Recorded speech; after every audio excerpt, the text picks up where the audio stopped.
1. Forecast. Cloudy with a chance of public humiliation. There's something especially lovely about an overcast day. Clouds dipped in ink, the sky ready to crack open. The air turning crisp and sweet. It's magic, the way the world seems to pause for a few moments right before a downpour, and I can never get enough of that heady anticipation, this sense that something extraordinary is about to happen. Sometimes I think I could live in those moments forever. What was that? My brother asks from the driver's seat. It's possible I've just let out a contented sigh. Are you getting emotional about rain again? I've been gazing, out the window as the early morning sky surrenders to a drizzle. No, that doesn't sound like something I do. Because it's not just that I'm emotional about rain. It's that rain means the thrill of tracking a cold front as it moves in from the Pacific. It means knee-high boots and cable-knit sweaters, and it's simply a fact that those are the best clothes. I don't make the rules.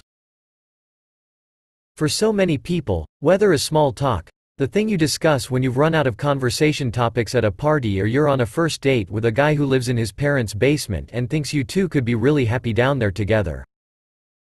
Can you believe the weather we're having? It's a source of joy or frustration, but rarely anything in the middle. It's never been small talk for me. Even if we're due for 6 more months of gloom, I always miss it when summer comes. You're lucky I love you so much. Alex rakes a hand through the sleek mussed red hair we almost share. Only his is auburn and mine is a bright shock of ginger. We'd just gotten past Orion's fear of the dark, but now Cassie's up at 5 if we're lucky, 4:30 if we're not. No one's getting any sleep in the Abrams Delgado house. I told you she's a little meteorologist in training. I adore my brother's 5-year-old twins, and not just because they're named after constellations. Don't tell her we have to do our own hair and makeup. Ruins the illusion. She has to watch you every morning before preschool. Dinosaur-shaped pancakes and Aunt Ari on the TV. The way God intended. I must not have been paying attention that day in Hebrew school. Alex stifles a yawn as we jigsaw around Green Lake. He lives on the east side and works in South Seattle, so he picked me up in my tree-lined Ravenna neighborhood and will drop me off at the station when we're done. His clock is always 6 minutes fast because Alex loves the extra motivation in the mornings. Right now it reads 6:08, usually late for me, but thanks to one of Torrance's last-minute schedule changes, I won't be on camera until the afternoon. I might end up staying awake for a full 20 hours, but my body's gotten used to me messing with its internal clock. Mostly. Still, imagining my tiny perfect niece transfixed by a weather report warms the very center of my heart. Once upon a time, I did the exact same thing. Relax. It's going to be great, Alex says as I fidget with the zipper on my waterproof jacket, and then with the necklace buried in the fuzz of my sweater. I only roped him into this because I didn't want to do it alone, but there's always been a whisper-thin line between excitement and anxiety for me. Even if my tells weren't so obvious, he'd be able to sense my emotions with his eyes closed. At 30, Alex is 3 years older than I am, but people used to think we were fraternal twins because we were inseparable as kids. That morphed into a friendly rivalry as teens, especially since we were in the habit of crushing on the same boys. Most notably, this Adonis of a track star named Kellen who had no idea we existed, despite our appearance at every one of his meets to cheer him on. This was made clear on the day of the state championships, when I showed up with flowers and Alex with balloons, and Kellen blinked his gorgeous tide pool eyes at us and said, "Hey, do we go to the same school?" Reluctantly, I allowed the swish of the windshield wipers to lull me into a false sense of calm. We head north up Aurora, past billboards for the Pacific Science Center, for gutter cleaners, for a guy who could be either a personal injury lawyer or a pro wrestler, given the way his face is twisted in a scowl. A cluster of car dealerships, and then, oh my God, there it is. Stop the car. Stop the car. You're not allowed to yell like that when I'm driving, Alex says, even as he stomps the brake, his Prius tossing me against the door. Christ, I thought I'd hit something. Yes. My ego. It's shattered. He swerves into the parking lot of a 24-hour donut shop, sliding into a spot that gives us an unobstructed view of my very first billboard. Wake up with KSEA 6 at 5. We're always here for YOU, it proclaims in aggressively bold letters. And there's our Colgate-toothed weekday morning team, all of us looking natural and not at all uncomfortably posed. Chris Torres, News. Russell Beringer, Sports. Meg Nishimura, Traffic. Ari Abrams, Weather. And an unmistakable whitish-gray streaked across my smiling face, blotting out my left eye and half my nose and ending in a beautiful birdshit dimple. My face only. Chris and Russell and Meg keep on grinning. We're always here for YOU, my ass. Well. I'm sufficiently humbled, I say after a few moments of stunned silence. At least my hair looks okay? Am I allowed to laugh? A sound that might be a giggle escapes my own mouth. Please. Someone has to. My brother cracks up, and I'm not sure whether to be offended or to join him. Eventually, I give in. We're taking your picture with it anyway, Alex says when he can breathe again. It's your first billboard. That's a huge fucking deal. He claps a hand on my shoulder. The first of many. If this doesn't haunt the rest of my career. I follow him out of the car, my hunter boots splashing through a puddle that turns out to be deeper than it looks. Say, KSEA 6 Northwest News. Where we really give a shit, he says as I position myself beneath the billboard and mug for the camera. KSEA 6. What you watch when the shit hits the fan. How about, breaking news? Alex Abrams Delgado is a piece of shit. I say it in my best TV voice while giving him the middle finger. Thanks for doing this, I say once we've grabbed a table inside the donut shop. I brush damp bangs off my forehead, hoping there's a spare hairdryer in the KSEA dressing room. I would have gone with Garrison, or with someone from the station, but Alex braves a sip of his donut shop coffee and grimaces. I get it. I'm your favorite person in the world. You are, I say. But Cassie's a strong second place. Don't take that privilege lightly. I could never. He empties a compostable packet of sweetener into his cup. How are you doing, by the way? With everything? Before the everything he's talking about, my brother and I saw each other about every month. Now I'm draped across his couch once a week while his chef husband ladles comfort food directly into my mouth. There are good days and bad. I'm not sure what today is yet, or if that's a literal sign from the universe that things are about to go to, well, you know. I wave a hand toward the billboard outside before taking a bite of a chocolate old-fashioned. You're not going to tell me to get back out there, are you? That's the worst side effect of a breakup. Let me breathe for a moment before I attach myself to someone else who's only going to end up disappointing me. I rub the place on my finger where the engagement ring used to be. I figured its imprint would last longer than a few days, and I wasn't sure how to feel when my skin no longer carried the evidence of our relationship. Truthfully, I never thought I'd be that attached to a ring, until Garrison asked for it back. In his defense, it was a family heirloom. In my defense, he's a human trash can. A human trash can I've barely been able to stop thinking about since the breakup 5 weeks ago, when I moved out of our spacious Queen Anne rental and into the studio apartment just big enough for me and my feelings. Our friends felt like they needed to pick sides, which is why these days, my sole confidants are my brother and a precocious preschooler. At least now I can say Garrison's name out loud without wanting to curl up inside one of those Nest pillows. Instagram is always advertising to me. I think they're meant for dogs, but I can't be the only person who desperately wants one. The algorithm must know I need it. Absolutely not. Not until you're ready. Alex reaches for another sweetener packet. At least you hadn't put any deposits down. Silver linings, right?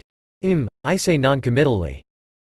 Wedding planning was another one of those excitement-anxiety knots for me, though most of the time, anxiety had been winning.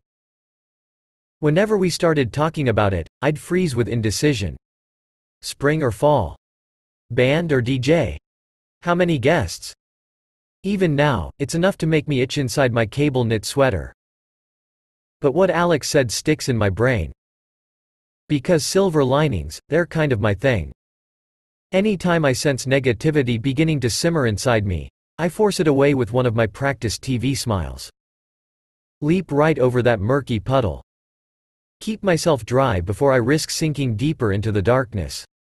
We should have these donuts more often, I say, even though it's an entirely unremarkable donut. Alex must be able to tell I'm not eager to dig up more history because he launches into a story about Orion's determination to lose his first tooth. He was trying that old string and a doorknob trick, Alex says. Only, he completely missed the doorknob part, so I found him sitting in his room with all this string hanging from his mouth, waiting patiently for a tooth to loosen up. And why didn't you send me pictures immediately? I ask, and he remedies this. Once we've both moved on to our second donuts, my phone lights up with a notification, and I tap it to find an email from Russell Beringer, Sports. If he's emailing me, it can only be about one thing. Weather girl. Seth put up new signs today.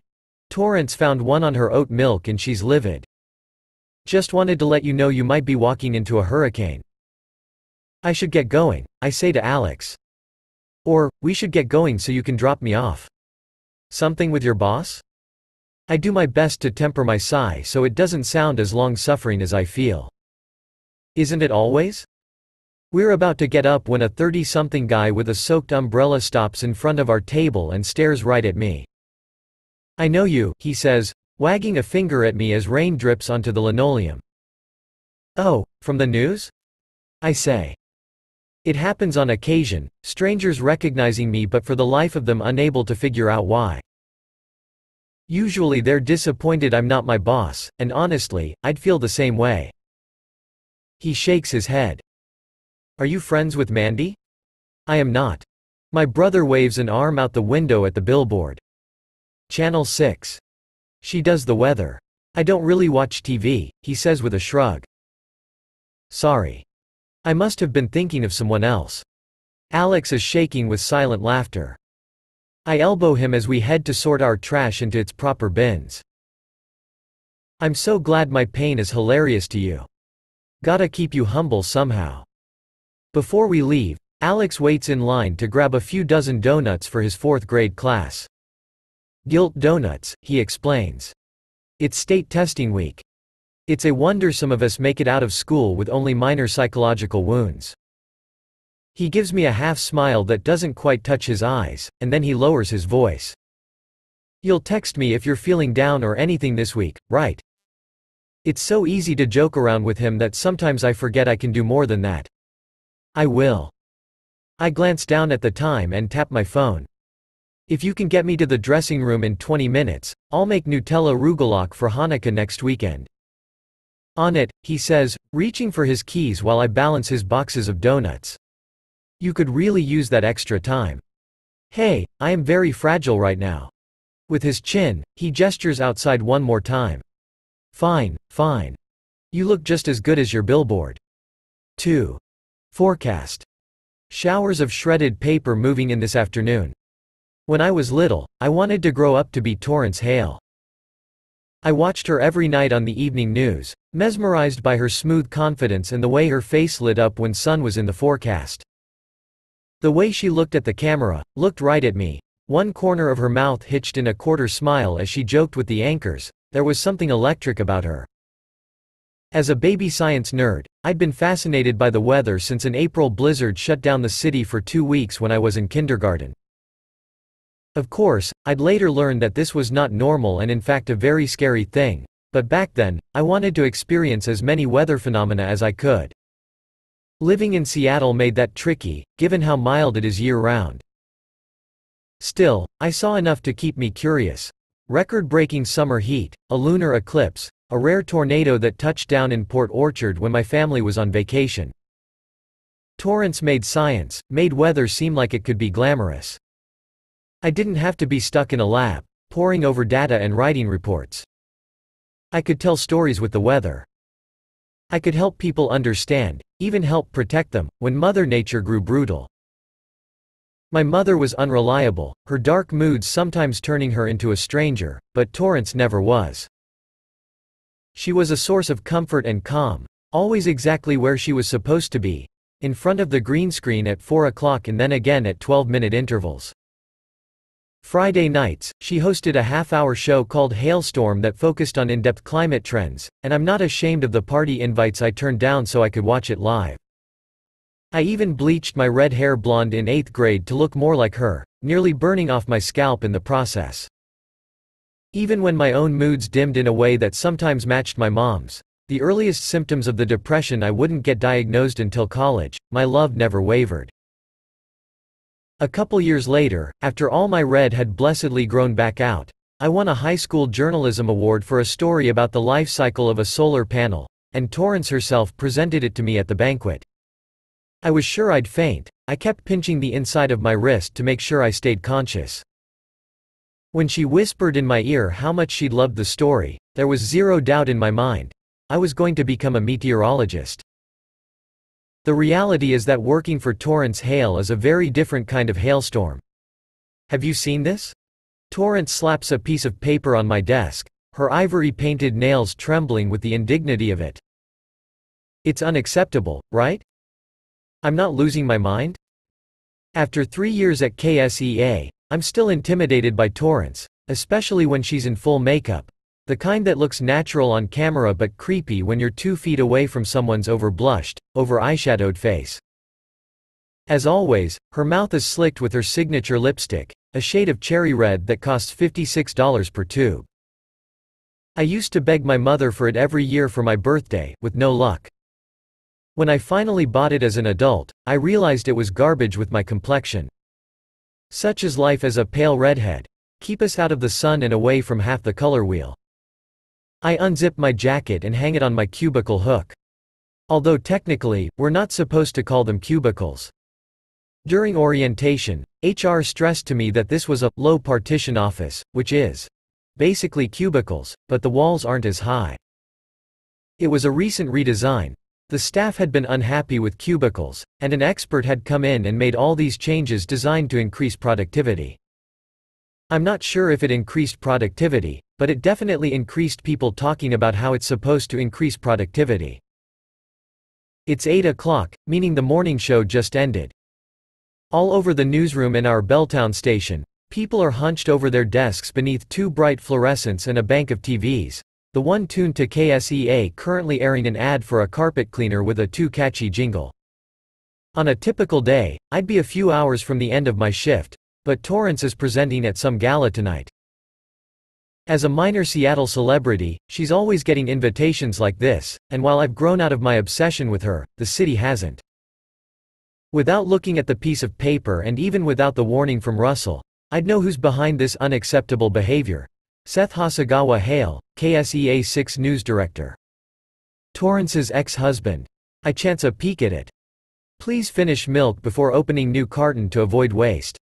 2 containers are already open and more than half full. The environment thanks you. Shish. Classic Seth. With our general manager a year from retirement and completely checked out, Seth's taken it upon himself to run the station as he sees fit, often in the form of passive-aggressive signs like this one. The irony that his initials are Shish isn't lost on me. I'm not sure which of Torrance's questions to answer first. I hadn't seen it yet, I settle on. Maybe he didn't know it was yours? He knows perfectly well that I've been off dairy for years and soy gives me hives. I'm the only one who drinks the oat milk. This was very clearly directed at me, she says, sparing me from having to take a side in the great milk debate. She leans her hip against my desk, her form-fitting blue dress wrinkle-free even after having been on the air since 4 in the morning, her blonde hair tumbling past her shoulders. At 55, Torrance is, and I say this with a tremendous amount of respect for her as a scientist, smoking hot. He can't just do this and expect all of us to fall in line the way he wants, she continues. If he wants to talk about saving the planet, then he should trade in that SUV he's driving. Or stop wasting all this paper. I'm fairly certain this isn't about the environment at all, but I won't pretend to understand the intricacies of the Hales relationship. From what I've heard, they were miserable for a while before they divorced 5 years ago. I don't love Seth's signs, either. Really could have done without the one in the bathroom reminding us that the plumbing is too delicate to handle tampons. But I imagine I'd love them a lot less if I used to be married to him. I do my best to stay optimistic. Upbeat. He did say, please, at least? And I drink the oat milk sometimes, too. Maybe it was more of a general note? I have never had the oat milk. Is everything okay over here? Seth is striding toward us, hands in the pockets of his navy slacks, hem of his matching jacket swaying as he walks. Posture relaxed, chin tilted upward just slightly. Completely unbothered by his ex-wife's distress. He looks so innocent, he might as well be whistling a tune and wearing a cap at a jaunty angle. What do you think? Torrance asks sweetly, snatching up the sign with her thumb and index finger and dangling it in front of his face. You realize people might actually do what you want them to if you ask them nicely, right? Instead of this passive-aggressive bullshit? What a shock that I'd want to put it in writing instead of dealing with this, Seth says, monotone. While he's not as imposing as Torrance, he's well past 6 feet, black hair graying at the temples in that distinguished way only men seem able to pull off, though I'd love to think I could rock a gray streak someday. Everyone at my old station in Yakima, my first full-time job out of college after I double majored in atmospheric sciences and communications at the University of Washington, felt like one big family. Maybe the problem here is that the Hales are too much like a dysfunctional one. As the news director, Seth should be chief meteorologist Torrance's boss, but because of their history and her seniority, she's directly underneath our GM, a man named Fred Wilson whom I have spoken to exactly twice. Given that Wilson's third-floor office stays locked most of the day, when he bothers to show up, which he didn't even do for the 75th birthday party we threw him last month, this essentially puts Torrance on equal footing with Seth. The two of them are willing to run this station right into the ground, as long as it means one of them comes out on top. I don't need to be micromanaged, Seth, Torrance says. What I put in and take out of the fridge is my own business. Seth crosses his arms over his chest, which he probably does in part to show off the way his ridiculous biceps strain against the fabric of his jacket.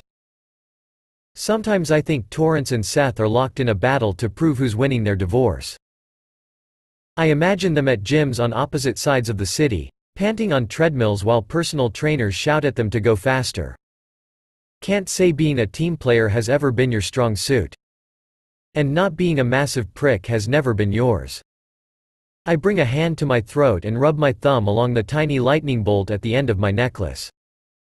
The charm is about the size of my pinky nail and hammered gold, a gift from my mother when I graduated from college. A rare day she seemed truly happy. I want to disappear between my low partition walls, but the whole point of them is that you kind of can't. I'm just going to, I start, but Torrance suddenly stands straighter, something catching her attention across the room, in her office. She marches over there and, in one swift motion, tugs a sheet of paper off her computer monitor. Another sign. Be sure to turn off your office lights to conserve power when you're not using them? Did you put this in my office when I was on the air? I wanted to make sure you'd see it, Seth says with an innocent shrug. Maybe Seth's requests aren't entirely unreasonable, even if his method is. Yes, they're petty, but Torrance does have a way of forgetting her surroundings when she's at work. On camera, she's poised and professional, but off it, she's a bit of a mess. Too often, I've swept trash off her desk, tidied her makeup in the dressing room, watered the plants in her office. If her ficus is thriving, it's not because of her. It's probably not the best way of getting my boss to pay attention to me, but at the very least, I figure I've prevented a couple Hale v. Hale brawls. Torrance storms back over to my desk, sign balled in her fist. That is such a blatant invasion of privacy, I don't even know where to start. She juts her chin toward me. What do you think, Abrams? Can you imagine if I put up signs in the weather center saying, be sure to check the National Weather Service, or, don't forget to smile when you're on the air? Would you appreciate being treated like a child? Again, I get the feeling anything I say is going to be the wrong answer. Maybe the weather center would be run much more efficiently if you cleaned it up every once in a while, Seth says. I don't know how any of you can work like that. That place is a pigsty. Because I just finished my shift. Excuse me, I say, backing out of my chair and grabbing my bag, but they're no longer listening to me. If they ever were. The farther I get from them, the easier I can breathe, but their voices follow me down the hall. I probably could have come in later, since I won't be on camera until 3, but I'm an early riser to my core. And I could use some therapeutic alone time with my hair straightener. I've never quite mastered my natural curls and have to iron my shoulder-length hair into submission before each broadcast, and newest eyeshadow palette. The people at Sephora adore me. I've been a VIB Rouge since before I could legally drink. My usual shift may require getting up at 2:30 in the morning, but there's one benefit that wasn't listed in the job description: Torrance and Seth are never there. On my way to the dressing room, I catch Russell leaving the dugout, which is what they call the office where the sports team sits. Morning anchor Chris Torres told me, bitterly, they got their own office because one time they were throwing around a football and hit an unsuspecting reporter in the head, but I'm pretty sure that's just a rumor. All I know is that they have their own office, and on days like this, I kind of hate them for it. I gesture to his empty coffee mug. Heading back to the scene of the crime? Russell's in a charcoal jacket that matches the sky outside, a blue dress shirt underneath. He's a big guy, broad-shouldered and soft-angled, light brown hair usually gelled for the camera, but this morning it's a little unruly. Probably got caught in the rain on his way to the office. I warned you, he says, glancing over my shoulder to make sure no one's around to overhear us. How bad was it? They're children. No, wait, that's not fair to children. I pause next to a flyer reminding us to RSVP for the office holiday party this Friday, which will be at a swanky downtown hotel. Already RSVP'd, already dreading going without a +1. I have half a mind to go into the kitchen and dump out the rest of her oat milk. She'd just blame Seth. His mouth tips into a grin. Actually, maybe we should use this to our advantage. We could probably do just about anything, and they'd assume it was the other person.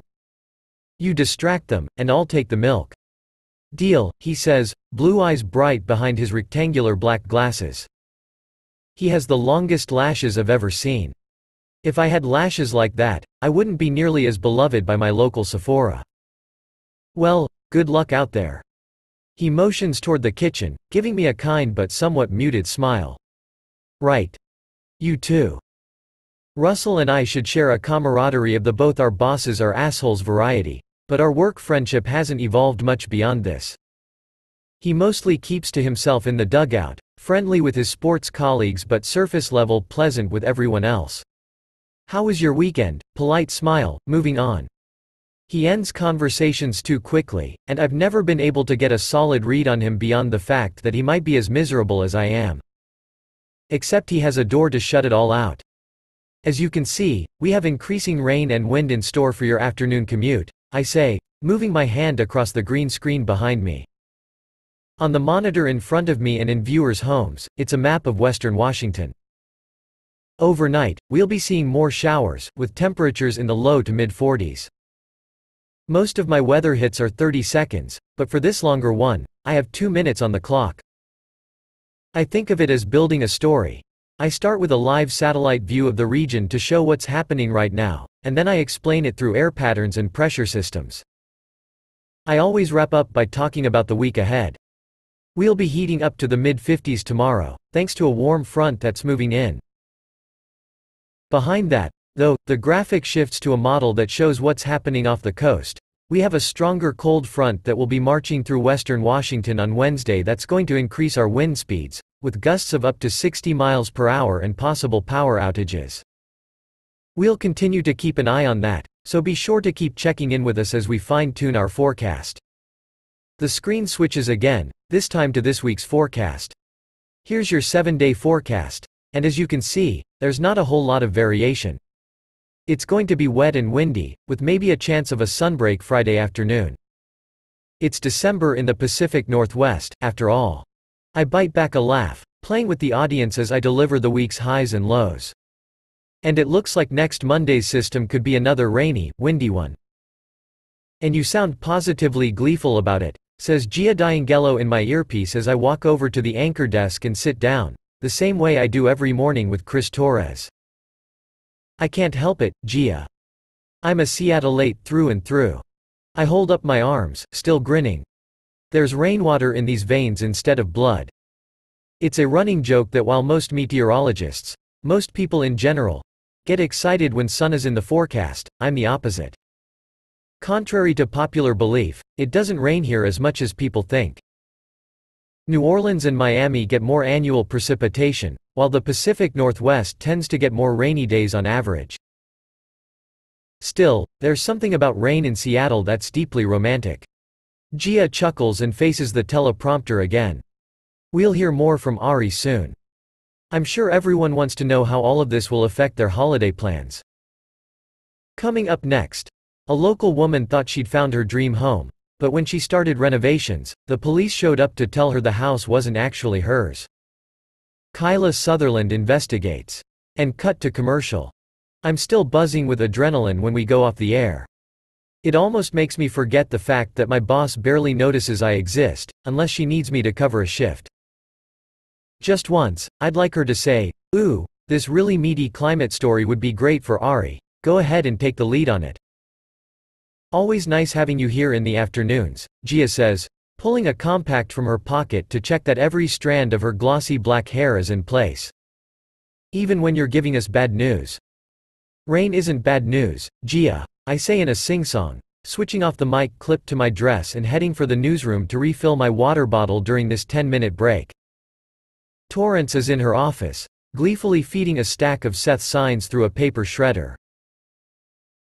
Instead of allowing it to get to me, I square my shoulders and stop by the cluster of intern desks in the draftiest part of the newsroom, telling them how glad all of us at KSEA are to have them here, and if they ever have questions about broadcasting or about the weather, they can feel free to ask me any time.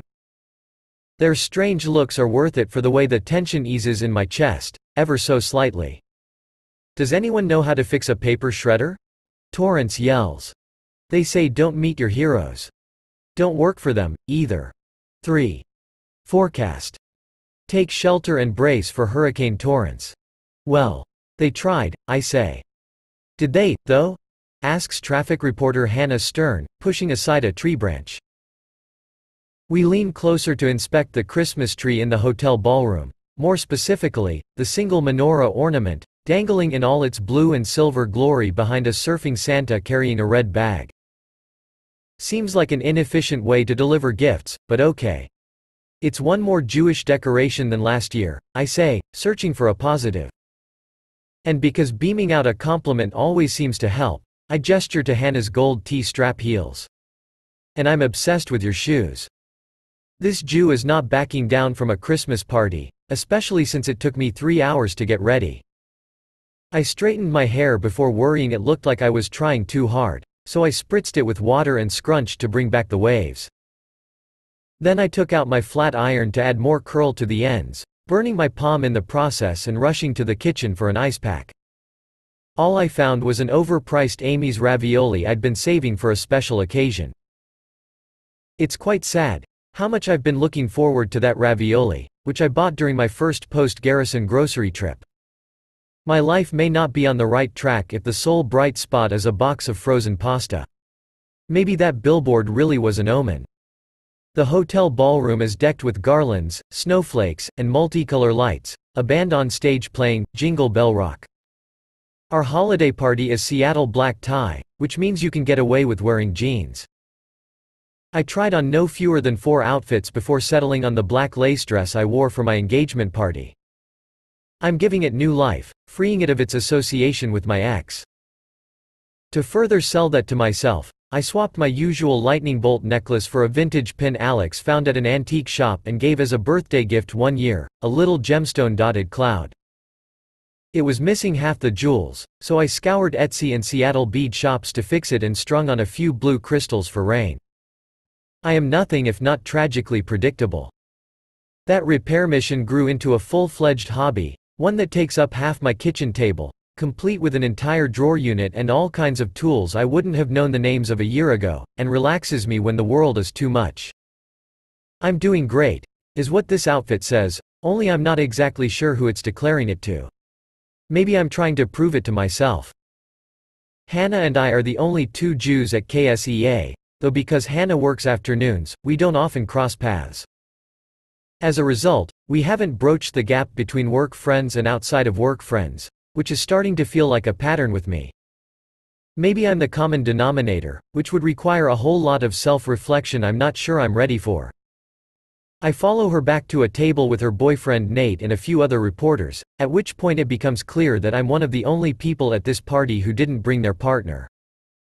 Despite my comfort on camera, I've never been naturally outgoing, able to strike up a conversation with strangers. I don't have my forecasts and graphics as a safety net. Any chance of snow this year? Gia D'Angelo's husband asks me, in that good-natured way you ask someone you know precisely one thing about. I imagine it's similar to asking a doctor acquaintance whether they'll take a look at a mole on your inner thigh. All my models are predicting warmer weather than usual, I say. If we get snow this winter, I don't think it's going to be in December. He lets out a long sigh, like rising global temperatures are my fault. My kids'll be disappointed. Just once, I'd like to have a white Christmas. He waves a hand at the fake snow that's part of the table's centerpiece. Wouldn't that be something? Get everyone on the air wearing Santa hats, too. I bet viewers love that. They absolutely do, I say with a false smile. Hannah's on my other side, talking animatedly to our weekend meteorologist, AJ Benavides. I stand to head for the buffet. Excuse me. The line is already long because there are few things that get a room full of adults excited like free food.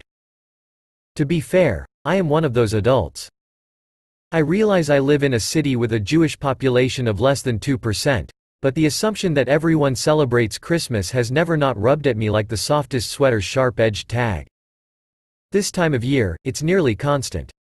I've been the only person ever not wearing a Santa hat during a broadcast, and our social media blew up with accusations that I hated America.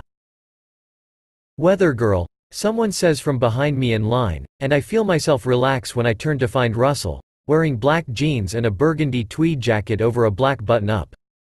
His jackets are always a little more colorful than any of our coworkers. Tonight he's more dressed down than he is on camera. No tie, the top button of his shirt undone.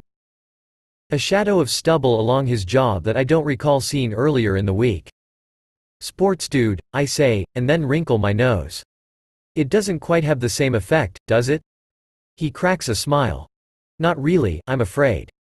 The first few times Russell used the nickname, I worried he was trivializing what I do. Demeaning it. But he's only ever said it in a good-natured way, and that's part of the problem. Everything about Russell is so good-natured that I'm not sure how to get to know him beyond that. The game today was, pretty intense?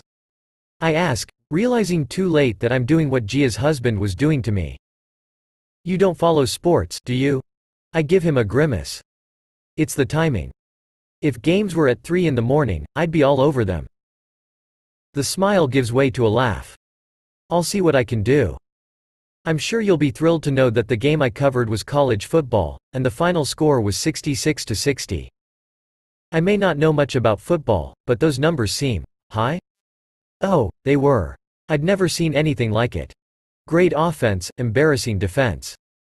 The buffet line inches forward, and I may split second too slow to react, the few sips of wine I had at the table going to my head. The wind must have had its way with Russell's hair during the game, and there's something about men with messy hair that just does it for me. Now that I'm no longer in a relationship, my brain has run wild checking guys out. My crushes are unstoppable. Guy whose apartment mailbox is next to mine and subscribes almost exclusively to cannabis magazines. Cute.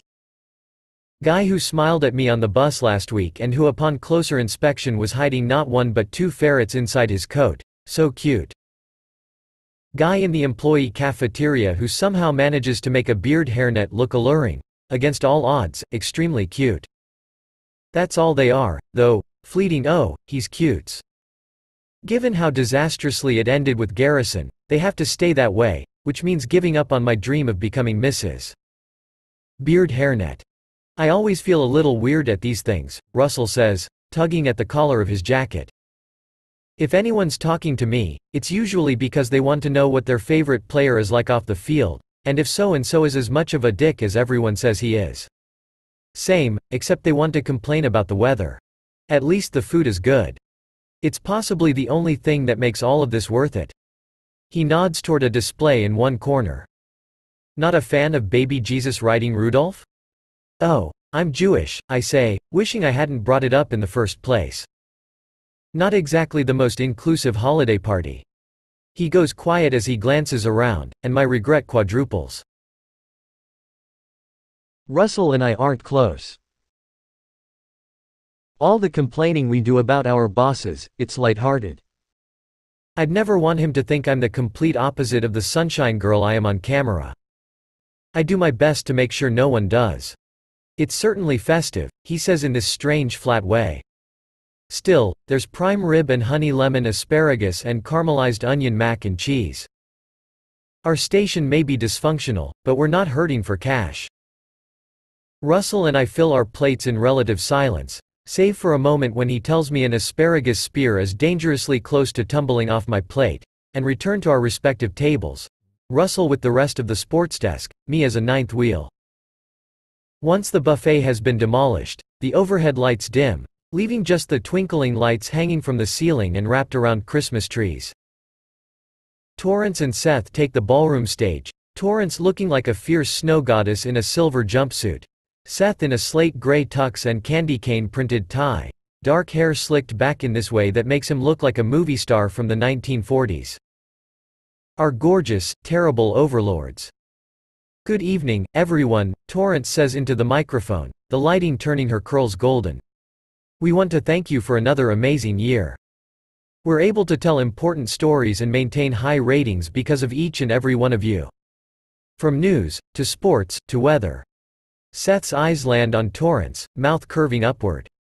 And a big congratulations to Torrance for being named Seattle's favorite meteorologist for the 7th year in a row by Northwest Magazine.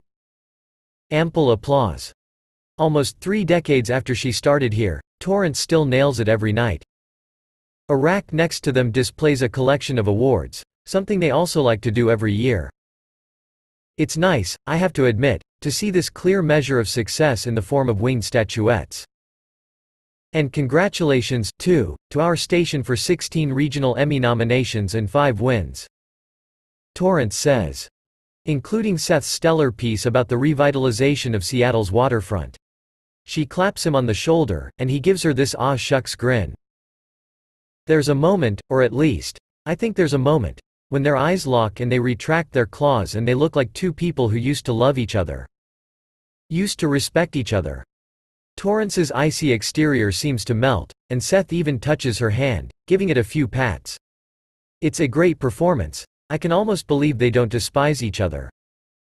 Torrance and Seth getting along. Maybe this really is the most wonderful time of the year. She's clearly in a good mood tonight. I'd love to catch her alone, have a real conversation. I vow to do it as soon as she's free.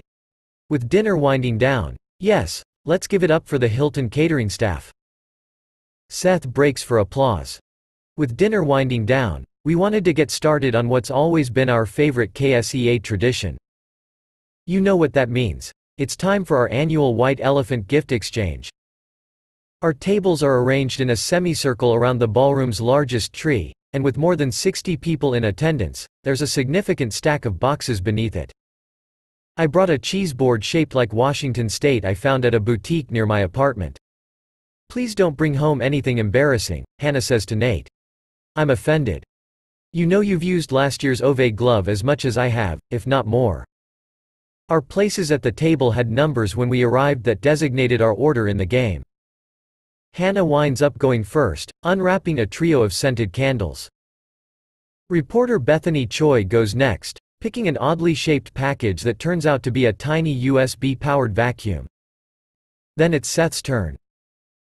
He bypasses Hannah's and Bethany's gifts for something new, and I have never seen a grown man's face light up the way his does when he pulls out a breakfast sandwich maker. No way, he says, holding it like I imagine a parent holds their newborn baby for the first time. This can do an English muffin, egg, and ham all at the same time? And cheese, offers up Chris Torres. I have one of those. It's a game changer. I do love breakfast sandwiches. Seth tucks it under his arm and heads back to his seat. If anyone comes for this, I hope they're ready to forego their next raise. Kidding, of course. I don't think he's kidding, I whisper to Hannah. Funny you're so enamored with that, Torrance says in a tone that suggests it isn't funny at all. Because as I recall, I bought you something very similar, some might even say identical, for Christmas one year. Yeah. You did. And you took it in the divorce, Seth says calmly. From a table away, I catch Russell's eye, and I don't miss the twitch to his jaw. We make it through the next few players without incident, and then it's my turn. I pick a craft cocktail kit that gets stolen in the next round. That makes it my turn again, and that's when I see the opportunity. Torrance is still sulking while Seth reads the sandwich maker box, making a big show of it. The game had a $50 limit, so it's not as if it's something he couldn't have bought for himself, but I can tell it's the principle of the thing. And if I want Torrance to like me, or at the very least to respect me, I'm a realist. I know I can't have both, I have to do something to earn it. Clearly, that something hasn't happened during work hours yet. At the station, I either disappear or distract, though it usually ends up being the former. Tonight, maybe I can smooth some of the friction between them. I'll take the breakfast sandwich maker? I say. It comes out like a question. Both Seth's and Torrance's heads whip toward me. There's this unspoken rule in White Elephant. You don't steal from your boss. You don't want this, Ari, Seth says. It's a piece of junk. It'll probably break the first time I use it. She can make up her own damn mind, Seth. Torrance is not doing a great job suppressing her glee. She might be seconds away from leaping across the circle to yank the gift from Seth's grasp. If she wants the breakfast sandwich maker, she should take it. It looks like it can make mini pizzas, too? Yeah. Seth crosses his arms, biceps straining against the suit fabric. It can. Suddenly I'm no longer sure if I want to get in the middle of some Torrance and Seth pettiness. I glance around the circle, most people averting their eyes. I didn't know a party game could be this fraught. But of course, this is what the Hales do. The Hales are why we can't have nice things. They turn anything, even a simple game at a holiday party that is a Christmas party with one sad menorah ornament, into a standoff. I can take something else, I say. I'll steal something, or I'll pick a new gift, or. But Seth's already stepping forward and handing it over, and that is how I learn it's possible to feel both triumphant and like a total piece of shit at the same time. He picks another gift, one with penguin-patterned wrapping paper. A set of reusable straws. Cool, he says, with all the excitement of a kid who's gotten socks for their birthday. Great. Torrance's smile gleams brighter than it does on TV. Who's next? The party drags on, dessert and dancing and people laughing over their white elephant gifts. Fleetingly, I wonder why Garrison couldn't have waited to dump me until after New Year's. Then at least we wouldn't have had to suffer through these parties alone. Though he's probably having a blast at his investment firm's annual yacht party. I'm picking at a plate of holiday cookies, a Santa, a tree, a sleigh, and debating giving up on the whole thing when Torrance drops into the chair next to me. Hey there, Ari Abrams, she says, the words running into one another. Drunk. And still, her lipstick hasn't budged. If we ever become close, which would require one of us developing incurable amnesia, I'll beg her to teach me her tricks. Ari Abrams. It's a good name for TV, isn't it? I hope so, given that I'm already on TV.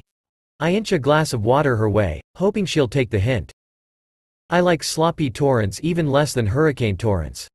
I'm sorry about all of that, Torrance says, waving her wine toward the mess of wrapping paper and empty boxes, the liquid forming a Merlot tsunami inside her glass. It's okay, I say quickly, because I'm so used to being steamrolled when it comes to Torrance that I can even do it to myself. And then, because I hope I didn't sound too dismissive, I add, congratulations again on the awards. There's no one who deserves favorite meteorologist more than you. Positivity. There. But she ignores the compliment, giving me this look I'm not sure I've seen on her before.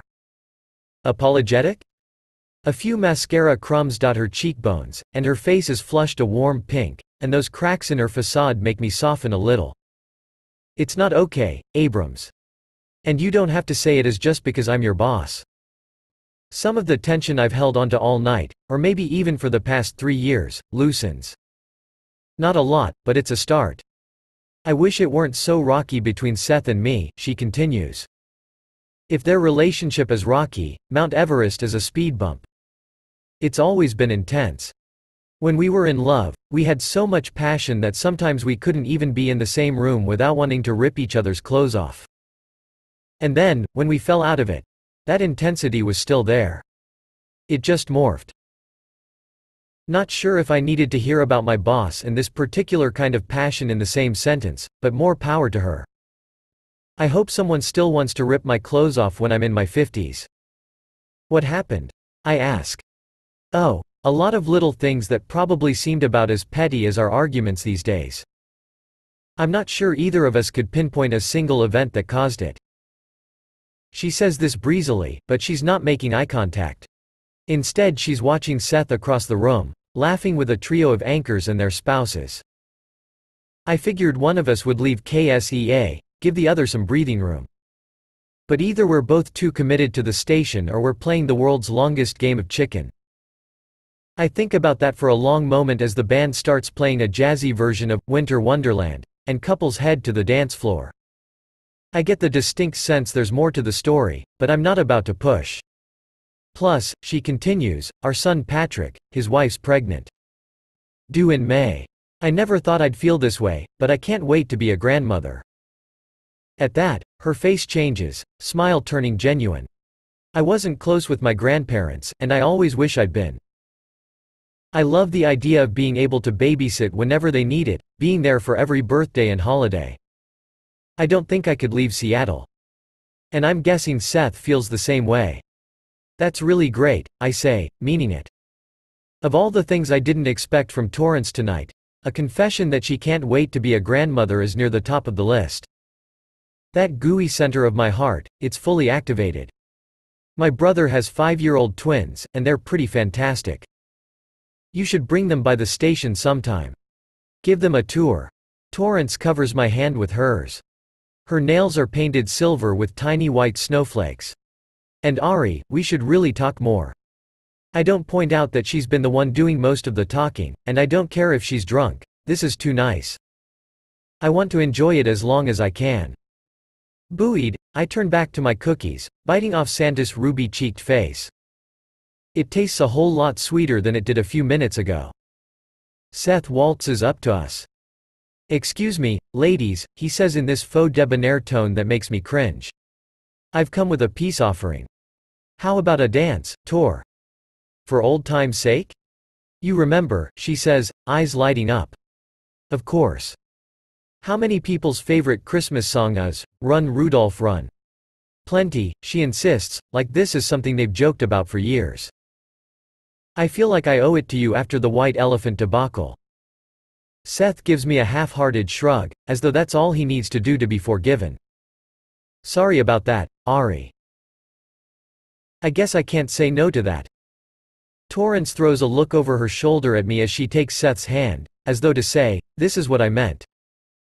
And to my utter shock, the two of them start swing dancing, Torrance laughing as Seth twirls her around the floor. We've slipped back in time. They're good, and I have to assume they danced all the time when they were together. I can't help wondering when it turned sour, if it was 5 years ago exactly or whether it built to a crescendo, and if it happened the way Torrance said, a lot of little things that eventually became impossible to ignore. With my parents, it was one big thing, I'm certain of it, even if I haven't heard from my dad for about 15 years. And then with Garrison, it was a little thing that he turned into a big thing, though I realize it didn't feel little to him at all. As the song changes to something I haven't heard before, I'm starting to think that maybe this is okay. Maybe Torrance and Seth have realized they're making all of us miserable. Maybe this really was a peace offering. Of course, that's when I hear it. You never appreciated anything I gave you, Torrance is saying from the middle of the dance floor, dropping her arms from around his neck. Is this still about the fucking sandwich maker? The sandwich maker is a fucking metaphor, she shouts back. You never appreciated the sacrifices I made, or the kind of effort that it takes to do my job well. And now you can't even appreciate the hard work that went into this party? Silver lining, there has to be one. It's what keeps me from falling apart, focusing on something brighter, something joyful. But I'm alone at the table, and everyone is fixated on the hails. A few hotel staffers dressed all in black have started to approach, ready to intervene if necessary. I get to my feet on instinct, unsure what to do, but whatever it is, I can't be sitting down for it. I'm furious and disappointed and embarrassed, most of all. These are my adult coworkers, adult bosses, and they're making a scene in public. "Hey, man, let's take a walk," morning anchor Chris Torres says, reaching for Seth's sleeve, but Seth shrugs him off. "We can handle this," he says through gritted teeth. Torrance storms over to the rack of awards. "Maybe you didn't care about that story, but it was important to me." She runs her snowflake manicure along Seth's Emmy. "Just like this is important to you." Before anyone can stop her, Torrance grabs the statuette, draws her arm back, and pitches it through the ballroom window. 4. Forecast. A full night of wallowing gives way to a little light scheming in the early morning hours. The hotel staff swoops in to clean up the broken glass. A tarp is draped across the window. The sugar cookies rebel inside my stomach.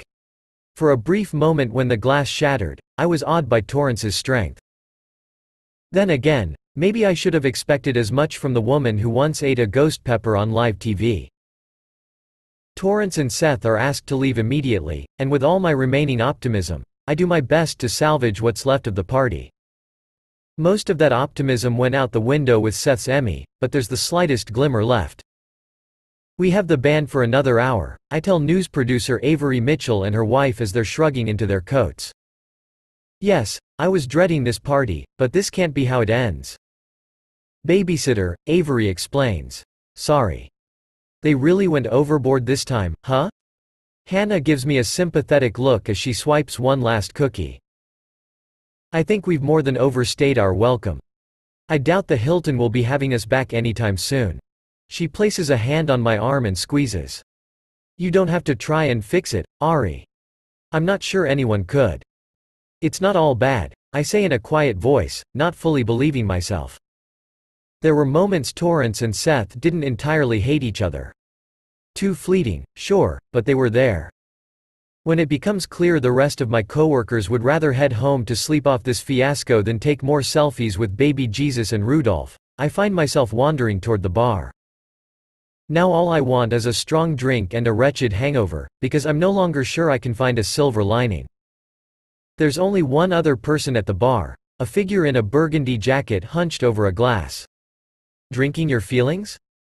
I say as I slide onto the stool next to Russell, rearranging my skirt so I don't flash him.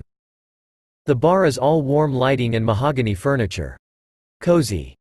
Not lavish enough for me to feel too out of place, given I'm not in the habit of haunting hotel bars. Something like that.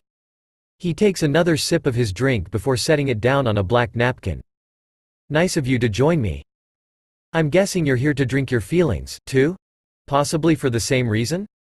"Unfortunately." "What is that, by the way?" "Whiskey sour," he says, and I signal to the bartender and order one for myself. "Cheers to feelings," I say when it arrives, clinking my glass with his.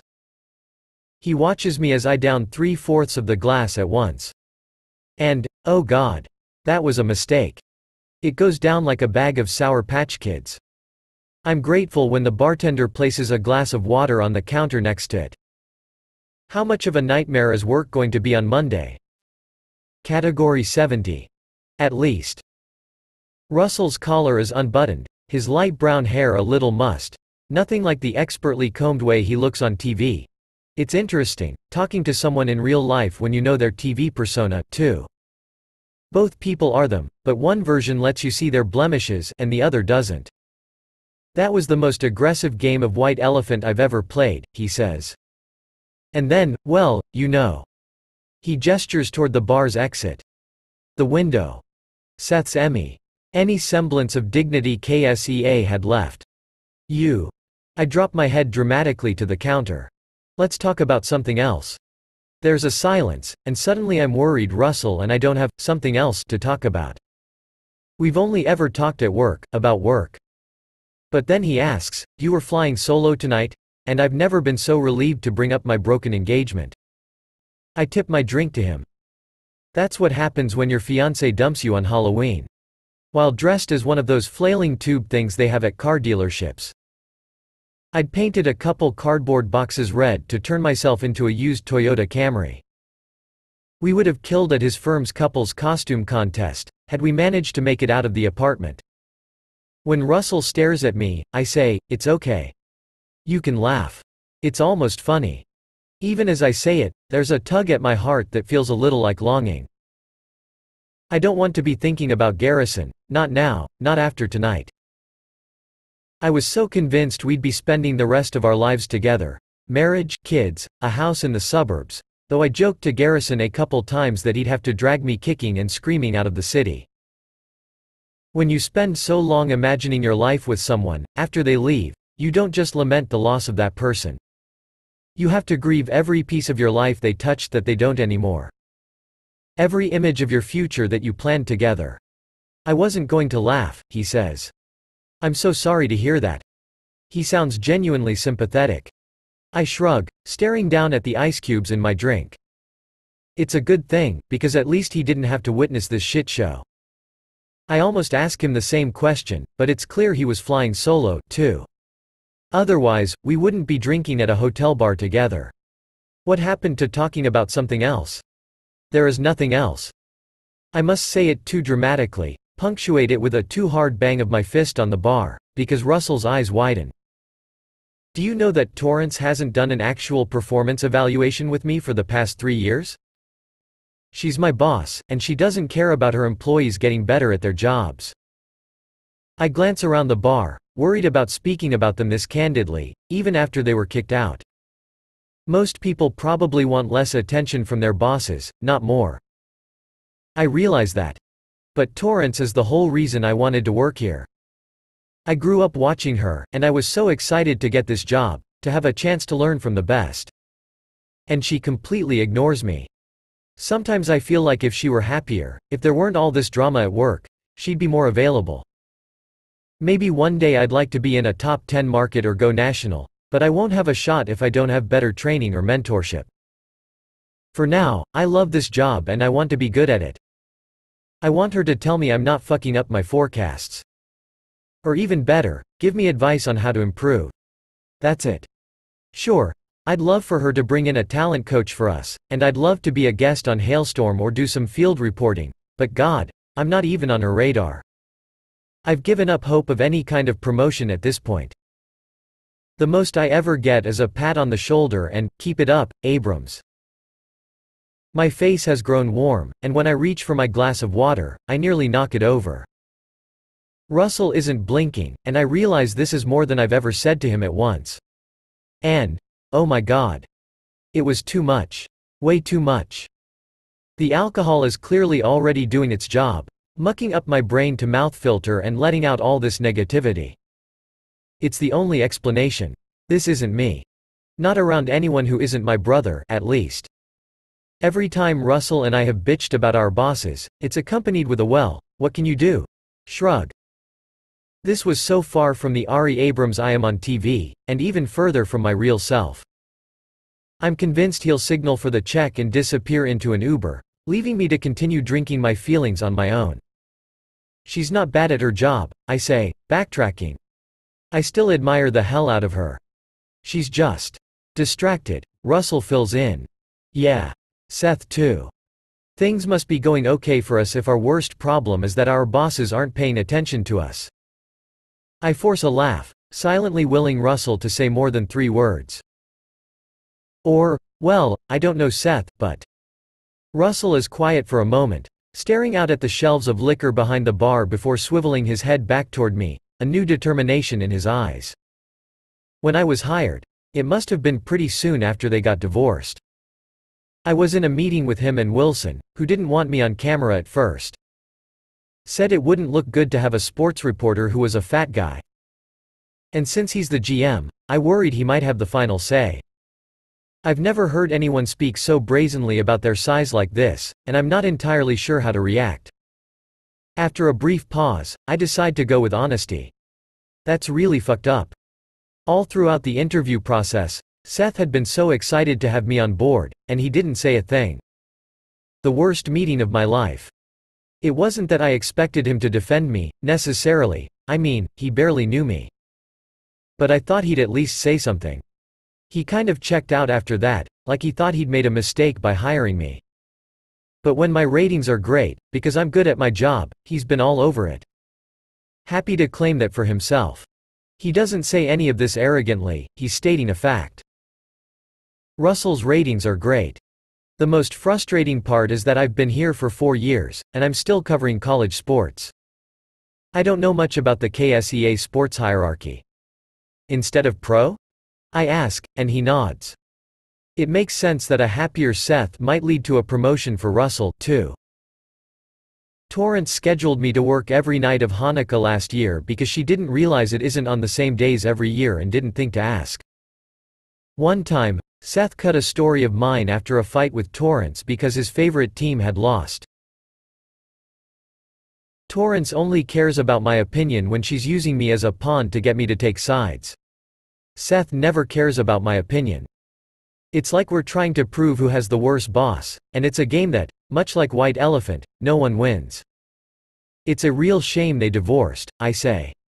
They deserve each other. It's hard to imagine them being more miserable than they are now. He nods toward my empty glass. Need another? I'm already flagging down the bartender. I swear, one of these days my hand is going to slip and I'll dump dish soap into Seth's coffee, Russell is saying, waving his arm for emphasis, as though to illustrate how easy this would be. A half-dozen empty glasses cover the bar in front of us, and we are a mess. Russell's burgundy jacket is draped across the stool on his other side, the sleeves of his black shirt unbuttoned at the wrists and rolled up. He keeps jostling his glasses when he gestures too wildly with his hands, the way he's doing right now. Every time, I have to fight the urge to reach over and stop him from flinging his glasses off his face. I tied my hair into a topknot with an elastic I found in my purse, and I'm too far gone to care that it's probably sticking out in every direction. Holding myself upright on the stool, another skill I can't quite master. Don't tell me that. I say, but I'm laughing. I don't want to be an accomplice. I don't need this on my conscience. Listen. I have to tell you, so you can be my alibi. It's kind of great to complain about work with someone who's gotten just as shitty a hand as I have. Garrison's analyst job was so stressful that I tried to stay quiet about work around him, except on rare occasions I couldn't keep it in anymore. Still, I'd always worry when I let something slip that he'd react by pushing me away. I feel like I don't even know who you are anymore, Garrison told me during our last fight, which was also one of our first fights. Halloween. You've never been real with me, have you? It was the worst kind of insult because I didn't know how to make myself more real, more authentically Ari Abrams.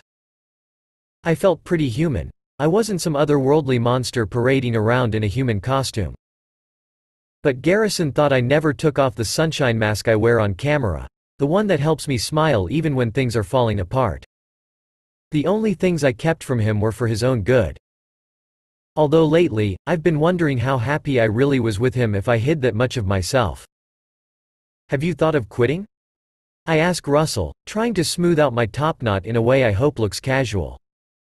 Sometimes, he says, phrasing it as a question.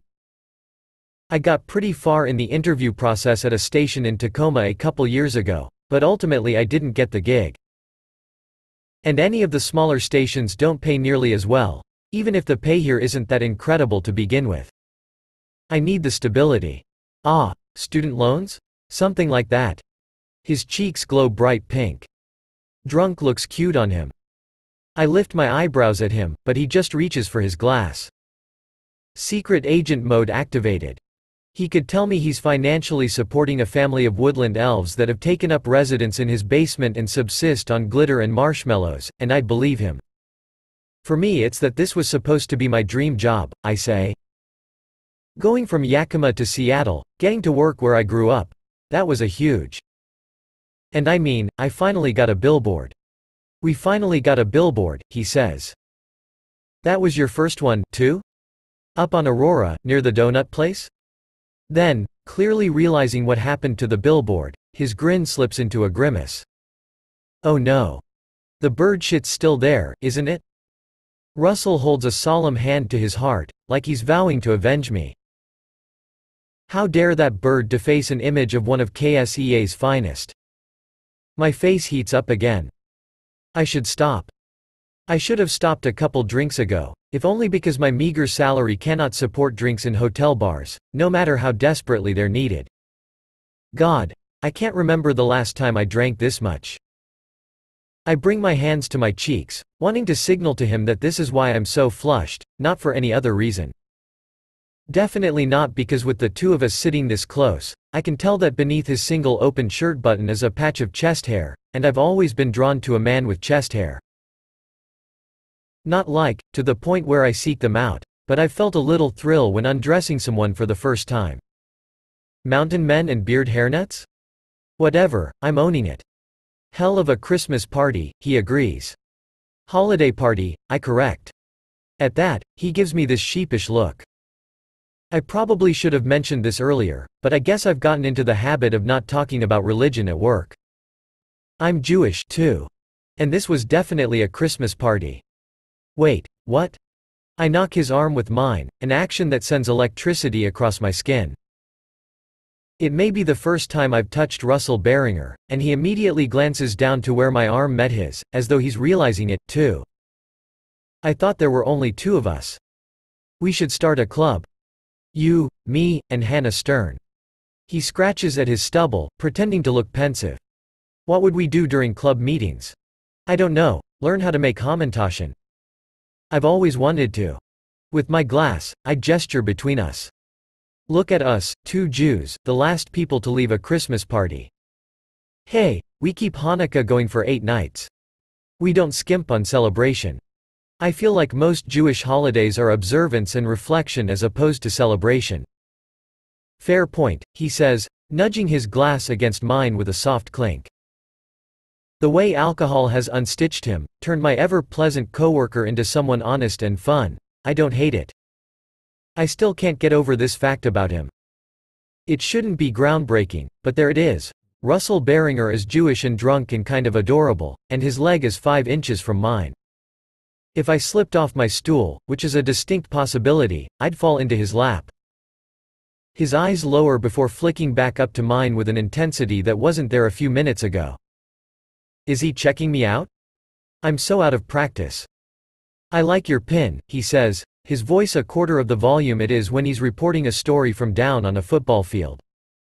So, not checking me out, despite the pin's close proximity to my breasts. Oh, thank you. I'm not sure when we as a society stopped wearing brooches, but I'm determined to bring them back. I make to touch the pin, but I've lost so much coordination that I overshoot it and wind up cupping my own boob. Classy. What good is being a meteorologist if I can't use it as an excuse to make these very extra accessories? I tuck a loose strand of hair back into my topknot, revealing a matching pair of sun and moon earrings. Not flirting. I'm not flirting with him, because he's not flirting with me. It's the whiskey convincing me his gaze lingers a moment too long. You made those? He asks, sounding genuinely surprised. They weren't that hard. I found the charms and then added the earring backs. I added these raindrops to the brooch, too. Brooch. That's a fun word, and I am very not sober. And there I go, cupping my boob again. Something I do with all the free time that isn't spent agonizing over my future. That's really impressive. They're beautiful. It's such a sweet compliment that I feel myself flush even hotter. You're telling me you don't have basketball cufflinks or something? Spoons in the shape of golf clubs? Hockey's more my thing, he says. Used to play, actually. In high school. Then he clears his throat, changes the subject. Here's what I don't get. If what broke them up was so bad that they're still at each other's throats, why are they still working together? Why subject themselves to seeing the other person every day? It's impossible to know what really goes on in a relationship. I think back to Garrison again. Back to my parents, when my dad was still around. I barely remember him, but I used to wonder how long he'd been plotting his escape. The worst part is, this is their normal, and no one can say a thing because they're the ones in charge. Our GM sure doesn't give a shit. HR is scared of them. They make work hell for us, and we can't do a damn thing about it. Russell stops drawing a finger through the condensation on his glass, looks up at me through his thick lashes. What if we could? Is this about putting something in their coffee again? Because I don't think I'd do well in prison. Redheads look terrible in orange. He leans in closer, the woodsy scent of his soap mingling with the tang of alcohol and a hint of sweat. What if we figured out a way to get them back together? I blink at him before I burst out laughing. Get them back together? Russell, they hate each other. Hate and love are two sides of the same coin. As the saying goes. That's ridiculous. I take another sip of whiskey, but it doesn't taste sour anymore. I've probably burned off all my taste buds. Is it, though? They're miserable, and they're making work miserable. And not just for us. What if there was a way we could figure out what went wrong for them? A way we could fix it? I think back to what Torrance said at the party, about the intense passion they had. The look they shared on stage. How she lit up when Seth asked her to dance. There's still a spark there. If I'm humoring you, I say, which I am, because I am not at all taking this seriously, how would we even go about it? Are we taking cues from 1998 classic The Parent Trap, starring Lindsay Lohan and Lindsay Lohan? Because yes, it's a perfect film, but I'm not sure it was intended to be a how-to. Though I definitely spent summers wishing I'd meet a long-lost twin at camp. And if so, in this scenario, are you the snobby rich Lindsay Lohan or the badass poker-playing Lindsay Lohan? That's the one where one of the Lindsays gets her ears pierced with the apple, right? He pantomimes this with his hands, knocking his glasses askew again. That freaked me out as a kid. Yep. Iconic. God, Dennis Quaid was hot in that movie. He was my first crush, actually.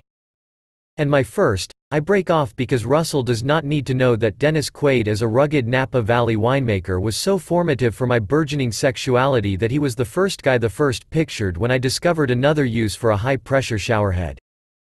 He was peak DILF, I finish awkwardly. DILF? Dad, I'd like to. Oh. There's something strange in Russell's expression, which I've gathered is his go-to expression. I think we're getting off track. What I'm trying to say is, I really think we could do this. We work more closely with them than anyone at the station, right? Maybe we do, but I still barely know Torrance. The first year I worked with her, I was reconciling the real version of her with the idol I'd grown up with. It was sobering, to have that vision of her erased. Now I just try to stay out of her way. I don't know what she does for fun. I don't know what ended her marriage or what it would take to get her to give Seth another chance. It's still laughable, but I can play along. So we'd, write steamy love letters and sign their names. I say. Or trap them in a stalled elevator and get them to remember all the good times they had together. Light candles in one of their offices and play some Marvin Gaye. He taps the bridge of his glasses. See? We'd be unstoppable if we tag-teamed this. I allow myself to picture a Torrance who sets bi-weekly meetings with me and watches my clips to give me advice. Without all their ex-marital strife, I want to think it would be a possibility. Fine, I say. I'm still joking, at least, I'm pretty sure I am. I'm in. He raises his fifth or sixth drink to mine. To peace and harmony at KSEA 6. That, all cheers to. Russell sets down his glass and checks the time. Holy shit, it's almost 2 in the morning. This is usually the time I wake up. He shakes his head. I don't know how you early morning people do it. I like it, I say. There's a different kind of energy in the mornings. It's exciting to know you're the first person someone's hearing from that day. I've had some coworkers who mainline caffeine pills to make it through the morning, but I've only ever needed a bit of coffee and the joy of weather forecasting models. Tomorrow's gonna be brutal, though. We pay our tabs, yikes, and when we get to our feet, he reaches out to prevent me from toppling over with a firm hand. I'm going to regret all of this tomorrow. It'll be something we laugh about in the break room. Can you believe we wanted to get Torrance and Seth back together? At least it gave me a flicker of hope for a few minutes. Good night, sports dude. I give him this salute that's meant to be cute but probably looks unhinged, given my current state of inebriation. I'm not sure I've ever saluted someone before, but it suddenly seems like the right way to say goodbye. He returns the salute. On him, it really is cute. And you have a good morning, weather girl. 5.